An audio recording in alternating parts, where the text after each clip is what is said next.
Hi, everyone, and welcome back to the Why Music Podcast, the podcast where we explore different musicians and music throughout history. Before we get started today, just a quick reminder to make sure you hit that subscribe button so that you get every single episode the moment it comes out. Today's episode is really special because I have a special guest on to talk about a special musician. Today, I'm going to be chatting to Sarah Fritz, and we're going to be talking all about the amazing woman and musician that was Clara Schumann.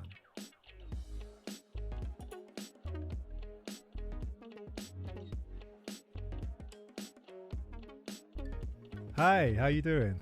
I'm good. How are you, Nate?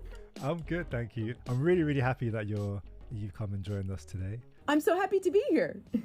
Could you tell us all a little bit more about yourself? So my name is Sarah Fritz. I live in the U.S. near Philadelphia.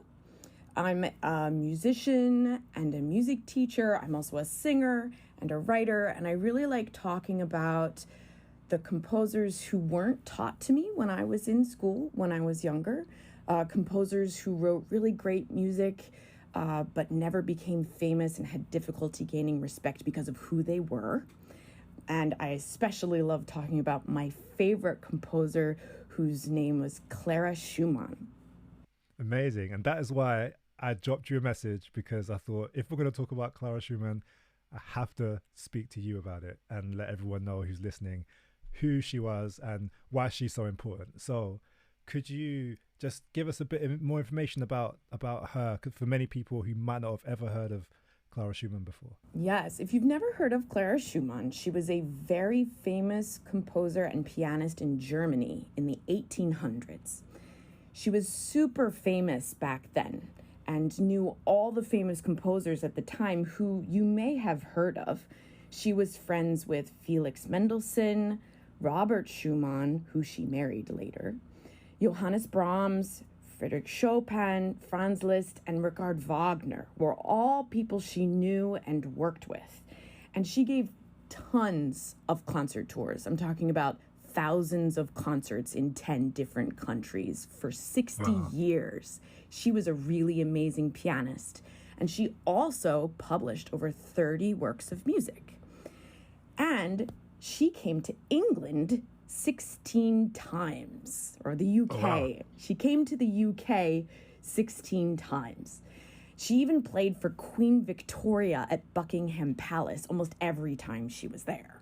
And she was very important in starting the first, what they called back then, popular concerts, which were concerts that were affordable to even the working class to attend. She believed very strongly that everyone should get to experience great music. Wow, she sounds like an absolutely incredible person. I can't imagine, even back then in the 1800s, traveling to England 16 times. That's a lot. I'm sure there's many people who are listening who haven't been anywhere 16 times. And we're in 2024, right? Yes, she loved to travel. She loved to give concerts. She really saw music and art as her calling. Amazing. So one of the things that we often talk about on this podcast is how musicians started in their musical journey. So could you tell us a little bit more about Clara Schumann and, when she was young? Was she into music? Did she come from a musical family? Yes, Clara Schumann was a really amazing child prodigy. Like, as in, her father intended her to be the next Wolfgang Amadeus Mozart. It was pretty intense.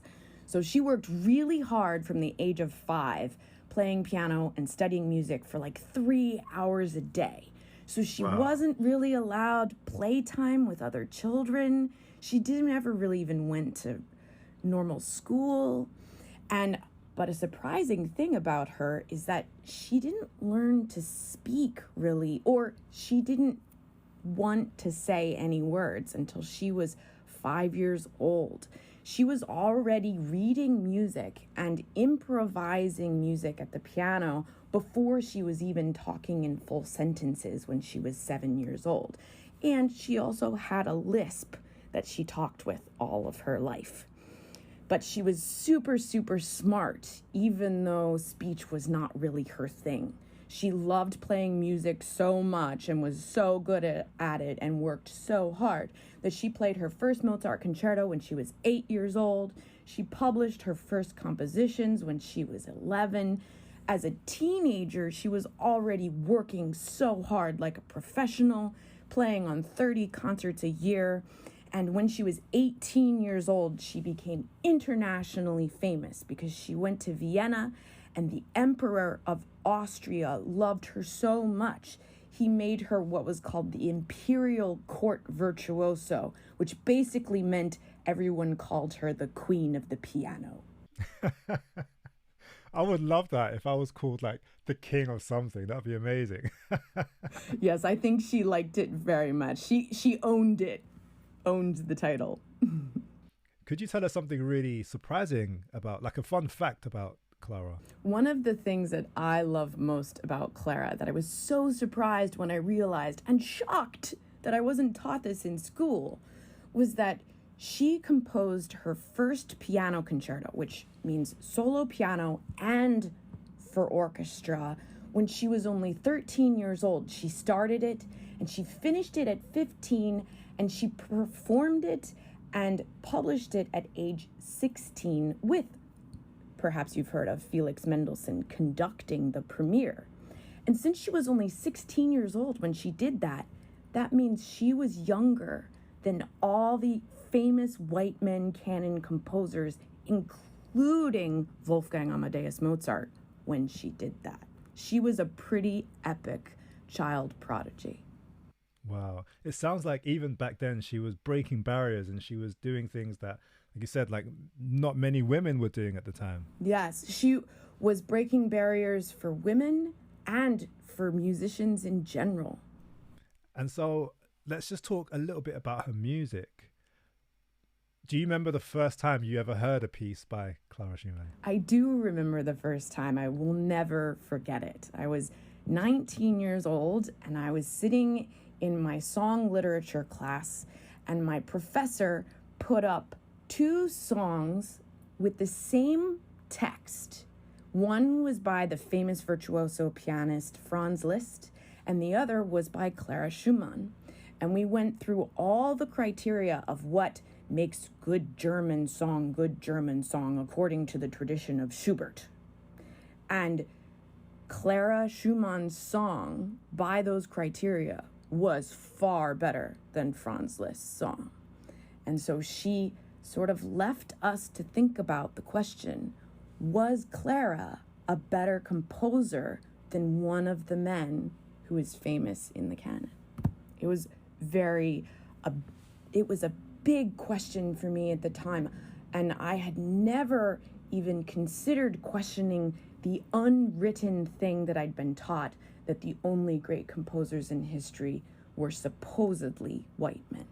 And I loved that song. It's called Die Lorelei, and it's still one of my favorites. Here's a little clip for you so you can hear that same piece that Sarah heard when she first heard Clara Schumann's work.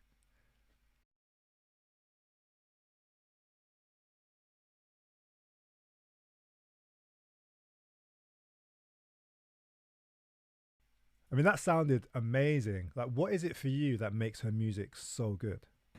Well, one of the things I've loved about studying Clara Schumann is how curious she was to study all the most difficult kinds of composition that she knew. So she studied lots of J.S. Bach and Ludwig van Beethoven and lots of Wolfgang Amadeus Mozart and all of the composers who were the most famous at the time. And she learned how to write music like they did. But she didn't just write compositions that were really sort of up on the techniques of the time. Her music is also really emotional. And I love how you can hear her feelings in everything that she wrote.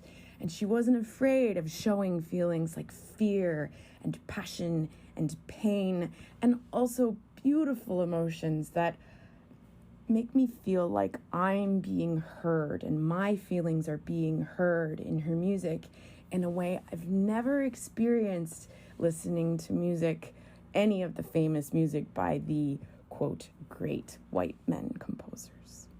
I really hope that someone listening to this goes and listens to some more of her music and feels the same thing that you feel, because you talk about her music with so much passion. I hope someone out there listens and, you know, gets to know Clara's music as well as you do, and is able in some ways maybe even to express themselves in a similar way. I love her music so much, and every time I get a little worried that I'm talking about her too much, I listen to her music again and just feel reminded that everyone should know this music and just how much it means to me. Thank you so much for sharing that. One thing I do want to come back to, though, you did mention someone else by the name of, who had the same name, Schumann, right? And you said they got married. Could you tell us just a little bit more about that? Yes, Clara Schumann is famous for the last name Schumann because you may have heard of the composer named Robert Schumann, who she married when she was only 20 years old. He was not famous at all when they got married. Clara was actually famous as Clara Wieck. And during their marriage, Robert Schumann was introduced to people as the husband of Clara Wieck. Very much the opposite of what we know today, because Clara was the one who made Robert Schumann's music famous by playing it on all the concerts that she played, especially when she went to London. She is the one who, even The Guardian, maybe you've heard of that newspaper, it's still around. In 1896, in her obituary when she died, The Guardian said his music was popular mostly because of the work that Clara Schumann had done. So we say thank you to Clara that we have her husband's music now. Wow, I did not know that. I remember growing up hearing the name Schumann and always thinking about a guy, Robert Schumann. And then later on learning that Clara was actually instrumental, pardon the pun, in getting his music out there. That really changed how I thought about, about how we look at the past and how we look at figures from the past, and especially women, especially people who don't often get spoken about in classical music or in music in general. Really interesting to go back and read and to study and to see actually what we're often taught isn't always true. Part of the reason why I love talking about Clara so much is because she was so important in the composing and careers of all these famous men we've heard about. Also with Johannes Brahms, she premiered a lot of his work too, and she worked with them on their compositions, and they studied her compositions. And to learn that a woman was involved in such an important, significant way in this circle of the famous men, it helps us see the men differently. It helps us see them as more human and less superior.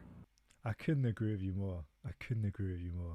I really appreciate you taking the time out to talk to us about Clara. Is there anything finally, as we go, that you want to share with anyone about Clara's life? Yes. So one of the things that Clara really struggled with was, at the time in the 1800s, there were lots of scientists and philosophers who liked to write things that said that white Christian men were superior to anyone else. And one of the things they wrote was that women were, because they had smaller brains and that their bodies were meant only for having children, that biologically women were incapable of doing things like writing great music. And so Clara heard these messages, and lots of other people heard these messages, that if you weren't a white Christian man, you were lesser. And it was very confusing for her. It was very confusing for a lot of people, and frustrating that they had the desire to write music and knew somewhere inside them that it wasn't true. And so it's really admirable and amazing, I think, that Clara Schumann and so many other people composed anyway, even though people were saying that they shouldn't. Absolutely. And I think even with some of the people that we've looked at in our podcast before, we see the examples of many women who in some ways have said, you know what, I don't care what you think. I'm still going to write music. I'm still going to perform. I'm still going to sing. I'm still going to play the guitar like Sister Rosetta Tharpe.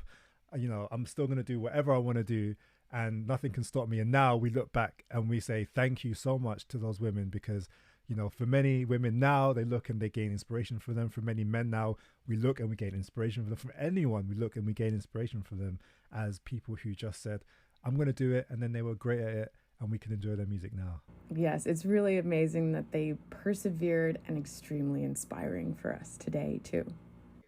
Exactly. Thank you so much, Sarah, for joining us. Absolutely. Thank you so much for having me. And thank you for your podcast and all the work you do. Oh, thank you so much. And I'm sure there's many people around the world who are going to hear this and go and check out some of Clara's music. So we encourage you to go and do that, like right now. Yes, please. All right. Take care. You too. Bye. Bye. Thank you so much, friends, for listening to this episode. Thank you once again to Sarah Fritz, who gave us so much wisdom and knowledge about Clara Schumann. So I hope it's given you the incentive to go and listen to her music and to find out a little bit more about her life. Don't forget to follow and subscribe to this podcast wherever you're listening to it right now. Take care of yourselves and peace.